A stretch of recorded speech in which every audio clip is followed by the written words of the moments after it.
What's up everybody, welcome back to another video by me. So today we're going to be going over some of Zelda YouTubers hot takes. I've seen a lot of hot take videos on YouTube, but I've never really seen one in The Legend of Zelda with a bunch of Zelda YouTubers, so I decided to be super original and do that today, so let's hop into it. So the first hot take is by European Apple, and he says that Tears of the Kingdom Sky Islands are good. I agree to an extent. I mean, they're decent at best. I think they're super underwhelming. I think that the Great Sky Island is fantastic, and if every other Sky Island took that kind of blueprint, then Sky Islands would have been absolutely fantastic, but obviously, unfortunately, they didn't. So for that, they kind of lacked a little bit, in my opinion. A lot of them boiled down to a small little island with a super easy puzzle that led to a shrine that was just a raw ruse blessing. That was pretty much it. Again, the Great Sky Island was amazing, and if more Sky Islands were like that, then I think it would have been great. Some of the concept art for the Great Sky Islands looks amazing. If they actually were like that in the game, then they would have been an absolutely fantastic addition, but unfortunately to me, they just felt a little lackluster. Kukos says that the Oracle of Seasons game is by far the best 2D Zelda game. I don't really have an opinion on this because I've never played the Oracle of Seasons or Ages games, so I wouldn't know, but tell me in the comments below if that is like a crazy take. Glover says that collecting Koroks can be really fun. Yeah, I agree, honestly. It is kind of a nice pastime to just hang out and fly around in either Tears of the Kingdom or ride your horse in Breath of the Wild and just collect Korok. It can be pretty relaxing. So yeah, I mean, it can be fun. In my opinion, it gets stale after quite a while, but I mean, you know, for the first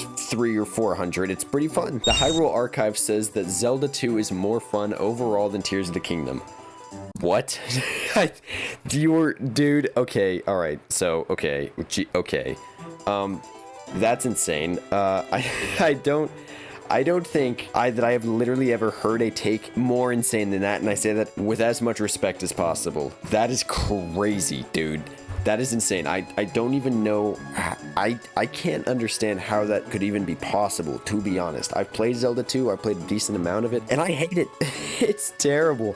I do not like Zelda 2 whatsoever. It is by far my least favorite Zelda game, and eventually I'll go back and beat it, but not for the next 15 or 20 years. You know, I'll do it when I'm like an 80-year-old man and I have nothing better to do, but until then, I'll keep playing games that are a lot better than that, like Tears of the Kingdom. Zeldian Gamer says that Zant turned out to be a very disappointing character, and his boss battle was also disappointing and too easy. Yeah, honestly, I agree with this. If you haven't noticed, I really like Twilight Princess. I've made a couple videos on the game recently, but Zant kind of sucks, man. Like, he is hyped up to be this really big bad guy all throughout the game, and then you go to his castle and he just turns out to be a really big crybaby. It is really weird that he just turns out to be this big crybaby guy, and I will say, I do kind of like the idea that he was just a puppet to Ganondorf, but I also feel like there should be more Zelda games where if the big bad isn't Ganondorf, then whoever it actually is should have the full spotlight. I feel like Zant could have been the full big bad in Twilight Princess. I don't think that Ganondorf ever needed to make an appearance. He did, it was sick, but I honestly don't think it was necessary, and it ended up kind of ruining Zant's character a little bit. The Bread Pirate says that Adventure of Link ruined 3D Zelda games because all of the 3D Zelda games followed in its footsteps,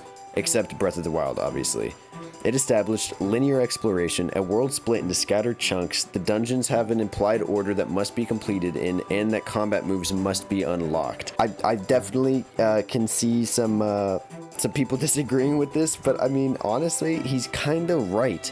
Zelda 2, The Adventure of Link, is kind of the blueprint for all of the 3D Zelda games outside of the brand new open air games. Little Bean Green says that Water Temple is the best dungeon in Ocarina of Time. So currently I'm doing an Ocarina of Time playthrough. I just beat the Shadow Temple, by the way, and I'm not gonna lie, dude, I loved the Water Temple. It was absolutely incredible and is one of my favorite Zelda dungeons of all time. I wouldn't go as far to say that it is the best in Ocarina of Time, but at least right now it is the second best. I think I have the Shadow Temple at number 1 right now. I'll have to do a full overall ranking personally whenever I beat the game, but for now, Water Temple is in the top 3, and I think it's going to stay there throughout the entire game. The temple is honestly insanely overhated. It was not as difficult as I expected it to be, and I don't know. I mean, it was obviously very difficult, but it was not like impossibly difficult or something. I loved the Water Temple. It was fantastic. Quinbo Bin takes it a step further and goes as far to say that the Water Temple is the best temple in the Legend of Zelda series.